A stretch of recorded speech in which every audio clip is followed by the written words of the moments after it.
السلام علیکم ورحمۃ اللہ وبرکاتہ۔ حضرات محترم، آج ہم انشاءاللہ عز و جل اپنی اس مختصر سی ویڈیو میں یہ جانیں گے کہ آخر اللہ رب العزت نے لوگوں کی ہدایت کے لیے، اپنے بندوں کی ہدایت کے لیے آخر اللہ رب العزت نے کتنی کتابیں نازل فرمائیں۔ جیسے کہ آپ لوگوں کو معلوم ہے کہ اللہ رب العزت نے پوری دنیا کی ہدایت کے لیے کئی سارے نبیوں اور رسولوں کو بھیجا، اسی طرح اللہ رب العزت نے ان نبیوں اور رسولوں پر کئی ساری کتابیں بھی نازل فرمائی، جن میں سے 4 تو بڑی کتابیں تھیں جن کا نام قرآن،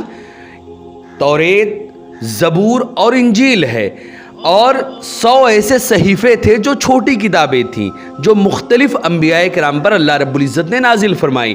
لیکن ان ساری کی ساری کتابوں کو مختلف انبیاء و رسول پر نازل فرمانے کا مقصد جو تھا وہ صرف اور صرف یہی تھا کہ لوگوں کو سیدھے راستے پر چلایا جائے، لوگوں کو صراط المستقیم پر چلایا جائے۔ حضرات محترم، آج ہم انہی سب باتوں کے بارے میں جانیں گے کہ آخر اللہ رب العزت نے یہ جو کتابیں نازل فرمائی ہیں ان کا مقام و مرتبہ کیا ہے اور ان کے متعلق ہمیں کیسا عقیدہ رکھنا چاہیے۔ ویڈیو پسند آئے تو ویڈیو کو لائک کریں، شیئر کریں، اور اگر ہمارے محمدی چینل پر نئے آئے ہوں تو اسے ضرور سبسکرائب کر کے بیل آئیکن کو بھی ضرور دبائیں تاکہ اس طرح کی تمام انفارمیٹیو ویڈیوز آپ تک ضرور پہنچے۔ آپ سے گزارش ہے کہ ہمارے چینل پر جتنی بھی ویڈیوز ہیں آپ خود بھی دیکھیں اور دوستوں احباب تک بھی شیئر کریں۔ حضرات محترم، جیسے کہ آپ لوگوں کو معلوم ہے کہ ہم دینی اور علمی کام کو باضابطہ انجام دے رہے ہیں، انہی مقصد کے پیش نظر ہم نے ایک مدرسہ اور ایک جامع مسجد کی بھی باضابطہ بنیاد ڈالی ہے۔ آپ میں سے جو کوئی بھی اس میں تعاون اور ڈونیٹ کرنا چاہے، زکوٰۃ، صدقہ، فطرہ، عطیہ، ہدیہ یا کسی بھی طرح کا کوئی بھی اس میں ڈونیشن دینا چاہے مدرسے یا مسجد میں، تو وہ تعاون کر سکتا ہے گوگل پے کے ذریعے، پے ٹی ایم کے ذریعے یا بینک اکاؤنٹ کے ذریعے یا ویسٹرن یونین کے تھرو، جس کے ذریعے بھی وہ تعاون کرنا چاہے اللہ کے راستے میں، وہ ہمارے مدرسے اور مسجد میں وہ تعاون کر سکتا ہے۔ ان سبھی کے نمبر اور لنک جو ہے وہ ڈسکرپشن میں ہے۔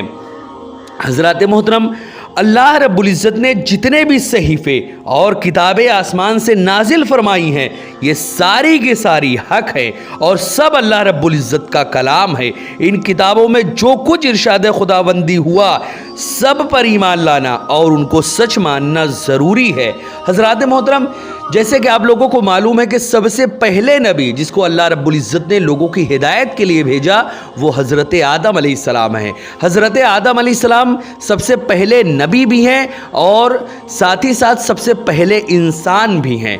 ساری دنیا کے آدمی اسی آدم علیہ السلام کی اولاد میں سے ہے، اور آدم علیہ السلام کی ہی اولاد میں سے دنیا کا ہر انسان، خواہ وہ خدا کو ماننے والا ہو یا نہ ماننے والا ہو، آج دنیا میں جتنے بھی انسان موجود ہیں وہ سبھی حضرت آدم علیہ السلام کی ہی اولاد ہیں۔ حضرات محترم، حضرت آدم علیہ السلام کے بعد حضرت شیس علیہ السلام، جن کے اوپر بھی کئی سارے صحیفے اللہ رب العزت نے نازل فرمائے، اسی طرح حضرت ابراہیم علیہ السلام، پھر اس کے بعد حضرت موسیٰ، کئی سارے انبیاء و رسول کو اللہ رب العزت نے بھیجا اور ان کے اوپر کتابیں اور صحیفے اللہ رب العزت نے نازل فرمائے، جن میں سے سب سے پہلی کتاب، جو بڑی کتابوں میں سب سے پہلی کتاب توریت شریف ہے، جس کو اللہ رب العزت نے حضرت موسیٰ علیہ السلام پر نازل فرمایا۔ توریت شریف ابھی تک جتنی بھی کتابیں نازل ہوئی ہیں، مطلب اللہ رب العزت نے 104 کتابیں پورے نازل فرمائیں، جن میں سے 100 صحیفے تھے، صحیفے یعنی چھوٹی کتاب، اور 4 جو ہے وہ بڑی کتابیں تھیں۔ تو ان 104 کتابوں میں 104 جو یہ کتابیں اللہ رب العزت نے نازل فرمائی، ان میں جو سب سے بڑی کتاب تھی وہ تھی توریت شریف، کیونکہ توریت شریف اپنی ضخامت میں اور اپنا جو اس کے صورتیں تھیں یا جو اس کا جز تھے وہ بہت بڑے بڑے تھے۔ تو سورے جو یعنی توریت شریف جو تھی ان تمام کی تمام کتابوں میں سب سے زیادہ بڑی تھی۔ پھر اس کے بعد توریت شریف کے بعد اللہ رب العزت نے حضرت داؤد علیہ السلام پر زبور شریف کو اللہ رب العزت نے نازل فرمایا۔ اس کے بعد حضرت عیسیٰ علیہ السلام، جو کہ ایک بہت عظیم اللہ کے نبی اور رسول تھے، حضرت عیسیٰ علیہ السلام پر اللہ رب العزت نے انجیل شریف کو نازل فرمایا۔ اس کے بعد سب سے آخر میں جو کتاب آئی اور سب سے آخری پیغمبر پر جو کتاب اللہ رب العزت نے نازل فرمایا وہ کتاب قرآن مقدس ہے جس کو اپنے آخری نبی محمد عربی صلی اللہ علیہ وسلم پر اللہ رب العزت نے نازل فرمایا۔ حضرات محترم، قرآن مقدس یہ اپنے ضخامت میں توریت کی برابر تو نہیں ہے، لیکن اپنے قانون میں یا یہ مختصراً اللہ رب العزت نے اس قرآن مقدس کو جو نازل فرمایا، اس قرآن مقدس میں پوری دنیا کا ہر قانون اس میں موجود ہے، اور اللہ رب العزت نے ان تینوں کتابوں، بلکہ 103 کتابوں، یعنی جو 100 صحیفے اور 3 بڑی کتابیں ہیں، ان سبھی کے مجموعے کو اللہ رب العزت نے اس قرآن مقدس میں سمیٹ دیا ہے۔ اس قرآن مقدس کو ایسا اجمالی طور پر اللہ رب العزت نے بیان فرمایا کہ اگر کوئی بھی اس میں غور و فکر کرے گا تو اس میں توریت، انجیل، زبور اور وہ سارے کے سارے صحیفوں کی جھلک اس میں موجود ہے، کیونکہ یہ قرآن مقدس ایک ایسے نبی پر نازل ہوئی ہے جو آخری نبی ہے، اور ایسا آخری نبی ہے کہ قیامت تک ان کے فیوز و برکات لوگوں تک پہنچتے رہیں گے۔ اسی طرح جب یہ نبی آخری ہے تو یہ کتاب بھی آخری ہے۔ یہ کتاب ایسی کتاب ہے جو سبھی کتابوں کا جامع ہے، اس میں ساری کی ساری چیزیں موجود ہے۔ اگر کچھ باتیں ہمارے عقل و فہم میں یا ہمارے پڑھنے میں آ گئیں تو ٹھیک، اور نہیں آئی تو یہ من نہ سمجھے کہ اس میں ہے ہی نہیں، کیونکہ قرآن مقدس میں ذرہ ذرے کے بارے میں اللہ رب العزت نے بیان فرمایا ہے۔ بس یہ ہے کہ وہ سمجھنے کے لیے عقل و فہم اور شعور چاہیے کہ آخر اللہ رب العزت نے اس قرآن مقدس میں کیا فرمایا، ان تمام باتوں کو آپ سمجھ سکیں۔ حضرات محترم، کسی ایک کتاب کا انکار کرنا، جتنی بھی کتابیں اللہ رب العزت نے نازل فرمائی سب پر ایمان لانا اور ان کو سچ ماننا یہ ضروری ہے، اور کسی ایک کتاب کا بھی انکار کرنا یہ کفر ہے۔ ہاں، البتہ یہ حقیقت ہے کہ اگلی کتابیں یعنی توریت، انجیل، زبور، ان سبھی کتابوں کی حفاظت جو ہے وہ اللہ رب العزت نے امتوں کی سپرد فرمائی تھی، مگر امتوں سے ان کتابوں کی حفاظت نہ ہو سکی۔ جیسے کہ آپ لوگوں کو معلوم ہے کہ جو یہودی لوگ تھے وہ اپنے من کے مطابق توریت میں اپنے من کے مطابق چیزیں گڑھ دیا کرتے تھے، اسی طرح عیسائیوں کا معاملہ تھا، وہ اپنی انجیل میں بھی اسی طرح کی باتیں گڑھتے چلے گئے، اور وہ صحیح سلامت یعنی اپنی اصلی حالت پہ نہ توریت موجود تھی اور نہ ہی انجیل موجود ہے۔ ہمارے آخری نبی صلی اللہ علیہ وسلم پر جب قرآن مقدس کو اللہ رب العزت نے نازل فرمایا تو اس کی حفاظت کی ذمہ داری امتوں کے سپرد نہیں فرمائی، بلکہ اس کی حفاظت کی ذمہ داری اللہ رب العزت نے خود اپنے اوپر لی۔ قرآن مقدس میں اللہ رب العزت نے اس کے متعلق فرمایا، نحنو نزلنا الذکر وإنا لہ لحافظون، ہم نے اس قرآن مقدس کو نازل فرمایا ہے اور ہم ہی اس کی حفاظت کریں گے۔ اللہ رب العزت نے اس کی ایسی حفاظت کی کہ آج قرآن مقدس کو نازل ہوئے تقریباً 1443 سال گزر چکے، لیکن آج بھی قرآن مقدس میں سے ایک بھی نقطہ ادھر ادھر نہیں ہوا، اور نہ ہی قیامت تک کبھی ہو پائے گا۔ اگر کوئی یہ سمجھتا ہے کہ یہ کلام خداوندی نہیں، کسی انسان کا کلام ہے، تو فقط ایک آیت ہی ایسی لے آئے جس میں ایسا نظم و ضبط کے ساتھ ساتھ ایسا قانون ہو جو ساری دنیا کی ہدایت کے لیے، ساری دنیا کی فلاح و بہبود کے لیے وہ آیت ثابت ہو۔ حضرات محترم، قرآن مقدس فقط اپنے لفظوں کے لحاظ سے ہی معجزہ نہیں، وہ اپنے معنی کے لحاظ سے، اپنے قانون کے لحاظ سے، اپنے ہر شے کے لیے، ہر شے کے لحاظ سے قرآن مقدس ایک معجزہ ہے۔ نہ اس کے جیسا لفظ کبھی کوئی لا پایا ہے، نہ اس کے جیسا کوئی قانون کبھی کوئی لا پائے گا۔ یہ قرآن مقدس کی عظمت و رفعت ہے۔ حضرات محترم، اس سے پہلے جو بھی کتابیں اللہ رب العزت نے نازل فرمائی تھی اس کی حفاظت کی ذمہ داری جو تھی وہ انہی لوگوں یعنی یہودی اور عیسائیوں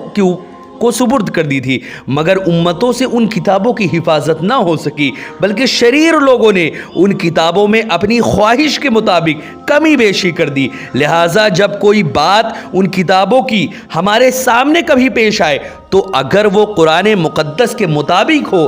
جب تو ہم اس کی تصدیق کریں گے، اور اگر وہ قرآن مقدس کے مخالف ہو تو ہم یقین کر لیں گے کہ یہ شریروں کی تحریف ہے، ان لوگوں نے اس میں رد و بدل کر دیا ہے، اور ہم اس بات کو رد کر دیں گے۔ اور اگر مخالف اور اگر وہ تمام باتیں مخالفت یا موافقت کچھ بھی معلوم نہ ہو تو یہ حکم ہے کہ ہم اس بات کی نہ تصدیق کریں اور نہ ہی تکذیب کریں، بلکہ یہ کہہ دیں کہ ہم اللہ رب العزت اور اس کے فرشتوں اور اس کی کتابوں اور اس کے اصولوں پر ہمارا ایمان ہے۔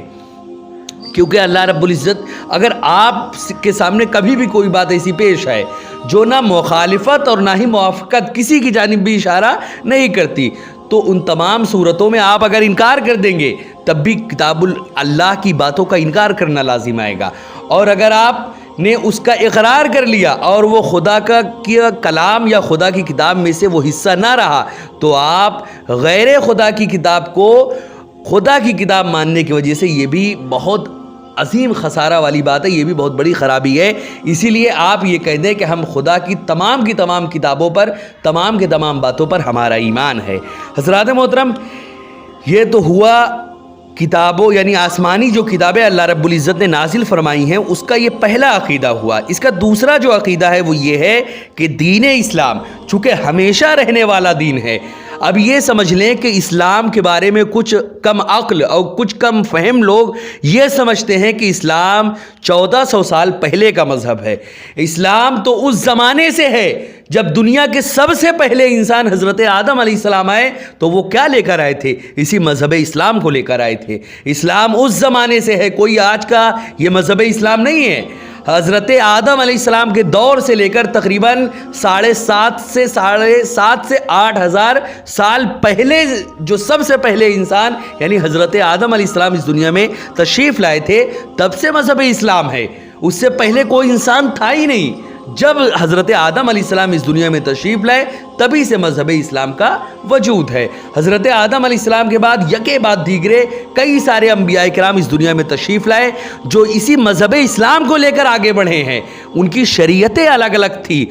شریعت موسوی، شریعت عیسوی، شریعت نوح، شریعت آدم، سب کی شریعتیں الگ الگ تھی، لیکن سب کا مقصد، سب کا مذہب جو ہے یہی مذہب اسلام تھا۔ اسی دین حق کو لے کر حضرت آدم سے لے کر محمد عربی تک سب کا دین، سب کا جو مذہب تھا وہ مذہب اسلام ہی تھا، لیکن شریعتیں جو تھی سب کی وہ جدا گانا تھی۔ حضرات محترم، یہی کچھ لوگوں کا خیال ہے کہ مذہب اسلام جو ہے یہ تو بس 1400 سال پہلے کا ہے، سب سے نیا مذہب ہے۔ 1400 سال پہلے تو خالی وہ آخری نبی تشریف لائے تھے جن کا ڈنکا قیامت تک بجنے والا ہے، وہ آخری نبی 1400 سال پہلے آئے تھے، وہ آخری شریعت 1400 سال پہلے آئی تھی، لیکن مذہب اسلام حضرت آدم علیہ السلام کے دور سے ہے۔ سب سے پہلا مذہب دنیا میں اگر کوئی ہے تو وہ مذہب اسلام ہے۔ اس کے بعد یکے بعد دیگرے کئی سارے ایسے نبی آتے رہے جن کی شریعتیں مختلف تھی، لیکن سب کا مذہب جو ہے وہ مذہب اسلام تھا، جن میں سے کئی سارے انبیاء ان کے بعد تشریف لائے حضرت آدم علیہ السلام کے بعد۔ حضرات محترم، اسی طرح دین اسلام چونکہ ہمیشہ رہنے والا دین ہے، لہذا قرآن مجید کی حفاظت کی ذمہ داری اللہ رب العزت نے امت کے سپرد نہیں فرمائی، بلکہ اس کی حفاظت خود اللہ رب العزت نے اپنے ذمہ کرم پر رکھی ہے۔ چنانچہ اس نے ارشاد فرمایا کہ انا نحن نزلنا الذکر و انا لہ لحافظون، یعنی بے شک ہم نے قرآن مقدس کو اتارا اور یقیناً ہم خود ہی اس کی حفاظت کرنے والے، ہم خود ہی اس کی حفاظت کریں گے۔ حضرات محترم، اسی لیے